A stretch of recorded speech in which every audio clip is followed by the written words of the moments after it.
धेरैजनाले मलाई सोध्नुहुन्छ भिडियोग्राफी एडिटिङ कसरी सिक्ने, कहाँबाट स्टार्ट गर्ने, त्यो पर्फेक्ट क्यामेरा, त्यो पर्फेक्ट डिभाइस कुन होला। तर रियालिटीमा भन्नुपर्दा त्यो डिभाइस र क्यामेरा एक्जिस्ट नै गर्दैन। Let me explain. 6 वर्ष अगाडि मैले मेरो भिडियोग्राफी जर्नी एउटा सिम्पल फोनबाट स्टार्ट गरेको थिएँ। त्यति बेला मलाई फ्रेमलेस भनेको के हो पनि थाहा थिएन। After making few videos on YouTube I realise something.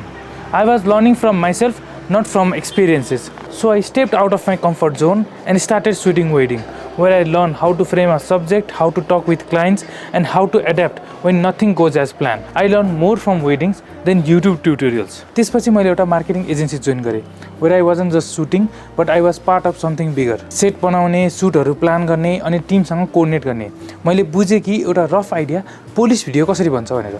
I understood how storytelling actually works at professional level. So यदि तपाईँ पर्फेक्ट मोमेन्ट कुरेर बसिराख्नु भएको छ भने डोन्ट ओभरथिङ्क इट।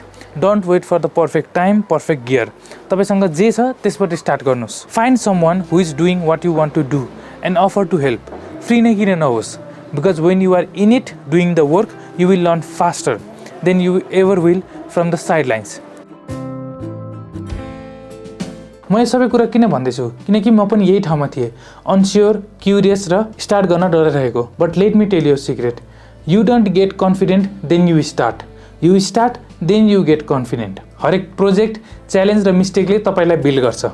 सो यदि केही नयाँ कुरा सिक्न चाहनुहुन्छ भने stop waiting, pick up that camera, open that software, किनभने एक्सपिरियन्स भन्दा ठुलो टिचर केही हुँदैन and the best way to learn is to just start.